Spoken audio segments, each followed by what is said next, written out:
A ver, Adolfo Rubinstein del otro lado, gracias por esperarnos. A ver, primera pregunta, Adolfo. Lo escuchamos hace un rato al ministro de Salud, Ginés González García, decir la culpa es de la gente que se junta a tomar mates, de esta suba de casos de los últimos días. Yo pregunto, 127 días después del inicio de la cuarentena, ¿se le puede echar la culpa a la gente? No, definitivamente no fue una declaración afortunada tampoco esta. Definitivamente no, yo creo que acá hay un serio problema de la calibración de cuánto la gente puede aguantar esto. Y obviamente no existe ningún país en el mundo donde se haya prolongado por más de 4 meses la cuarentena. Es absurdo. Lamentablemente, digamos, cuando se podría haber relajado y comenzar a trabajar un poco en una salida más estratégica y más inteligente, no se hizo porque se pensó que era el único, se pensó que era el único recurso que podía detener la epidemia y claramente no lo era. Y en ese momento se podría haber salido, como ya lo hablamos, a una estrategia mucho más proactiva de detección temprana de casos y contactos. No se hizo cuando se podía. Ahora la verdad que es mucho más difícil, el esfuerzo logístico es fenomenal, pero la realidad fáctica es que la cuarentena se cayó de hecho por esto que yo escuché recién del dueño de este restaurante, que sí que lo conozco, que he ido varias veces, pero que además es la realidad de toda la clase media, es la realidad de todos aquellos que trabajan en la economía informal. Y esto se ve en los partidos más pobres del conurbano, donde la cuarentena se viene incumpliendo no desde ahora, desde hace ya varios meses, y donde se llegó a tener en muchos de esos partidos, como La Matanza, Florencio Varela, José Cepaz, prácticamente los mismos niveles de actividad que antes de la cuarentena. Pues la realidad no se le puede echar la culpa a la gente de esto. Más allá de que hay actitudes, por supuesto, irresponsables. Creo que ahora el discurso, en la comunicación, el foco tiene que estar centrado en comunicar cuáles son los riesgos, cómo gestionarlos de la mejor manera posible, sobre todo aquellas cosas que se sabe que son efectivas. Por ejemplo, el lavado de manos permanente, por ejemplo, el uso de tapabocas, por ejemplo, el distanciamiento físico seguro. Por supuesto, evitar las aglomeraciones y los encuentros sociales, que no son estrictamente necesarios o que son de muchas personas. Claramente esas conductas hay que mantenerlas, pero por eso hay que apelar a la responsabilidad individual y social. Esto es empoderamiento ciudadano. Claro. A ver, no sé si está Jessy, que la quiero sumar, porque Jessy planteó algo al principio. ¿Está Jessy? Planteaba Jessica Vos, y se lo quiero trasladar a Adolfo, hay como una corriente que dice que, explicarlo mejor vos, que hay como contagios que son medio inevitables, ¿no? A ver, ¿a qué te referías?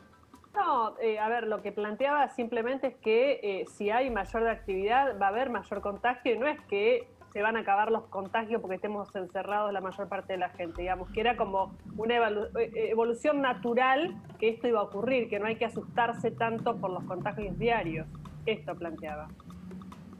Es que es así, la cuarentena, y lo dijimos muchas veces, la cuarentena no es un remedio para la pandemia. Claro. No lo es, lo que hace es dilatar la maduración. Lo que permitió es ganar tiempo crítico porque justamente amesetó la velocidad de propagación. Pero lo hace porque, la gente cumplió sobre todo al principio y eso permitió ganar tiempo para dar una respuesta hospitalaria, pero no se dio la respuesta comunitaria que se tenía que dar. Y ese yo creo que fue el mayor error en la gestión de la pandemia, que es el que estamos pagando ahora. Claramente va a haber un aumento de contagios. Lo que no ocurrió en ningún país es que después del tiempo, a las 2 o 3 semanas habitualmente de cuarentenas estrictas en los países orientales, en los países europeos, cayó críticamente la curva de contagios. Donde no cayó es en países como la Argentina, como Colombia, como Perú, donde hay una enorme proporción de la población que vive en la economía informal, que no tiene un salario y que tiene que salir a trabajar y que tiene que circular. Entonces, esto es lo que se debió haber calibrado adecuadamente cuando se planificó cómo iba a ser la gestión de la pandemia. Entonces, ahora suena como, contraintuitivo que estemos relajando en el momento en que está acelerándose la curva de contagios.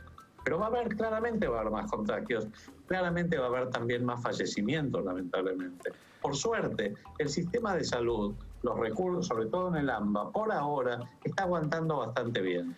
Si lo vemos en la ciudad de Buenos Aires, si bien está tensionado, ni que hablar el sistema, no está ni por asomo cerca del colapso, lo mismo que en el conurbano. Más allá de que haya partidos puntuales que sí pueden tener unas tasas de ocupación muy preocupantes, pero no es, digamos, no es la realidad en todo el conurbano. Esperemos que esto se mantenga de esa manera. Claro, pues se supone que el argumento de esto era ganar tiempo para preparar el sistema. Y la verdad que ya han tenido más de 4 meses. Uno entiende que debería ya estar preparado, o no, o todavía no.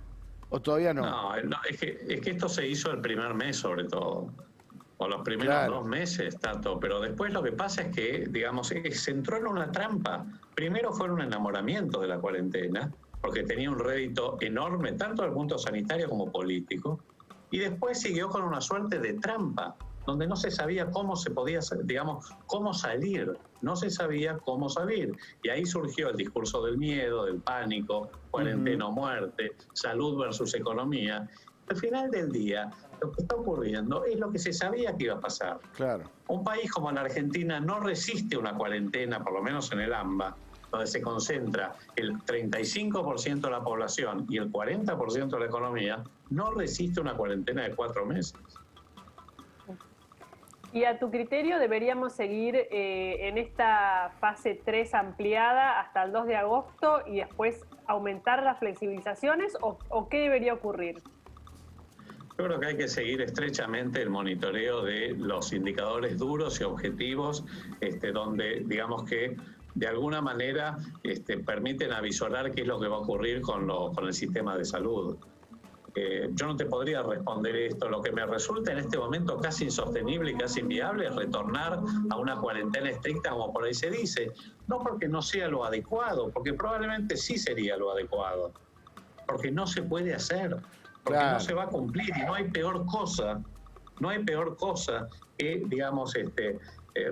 digamos, disponer de una medida que sabes a priori que no se va a cumplir. Ahora, en realidad es muy difícil predecir lo que va a ocurrir. Por suerte, por ahora, y de hecho, digamos, si uno ve la ciudad de Buenos Aires, por lo menos que las cifras son más transparentes en este sentido, uno lo que ve es que en los últimos 3 días en el sistema público bajó un poquito la ocupación de las camas de terapia intensiva, y en el sector privado no es que estén más ocupadas que lo que habitualmente están a esta altura del año. Porque estamos en invierno y a esta altura del año hay en general muchísima mayor demanda. Entonces, en este momento, digamos, las cosas están, por supuesto, son preocupantes, hay que mirar porque uno no sabe lo que va a ocurrir, pero hay que monitorear día a día. Adolfo, mil gracias por el contacto como siempre, ¿eh? Muy claro los conceptos. Ahí estaba Adolfo Rubinstein. A ver, en la misma línea que veníamos diciendo nosotros, hay un punto en el cual ya no se puede, le puede pedir a la gente que vuelva atrás, es inviable. Él dice, por ahí sería lo adecuado, pero claro, ¿cómo le decís ahora a la gente que se vuelva a encerrar todo?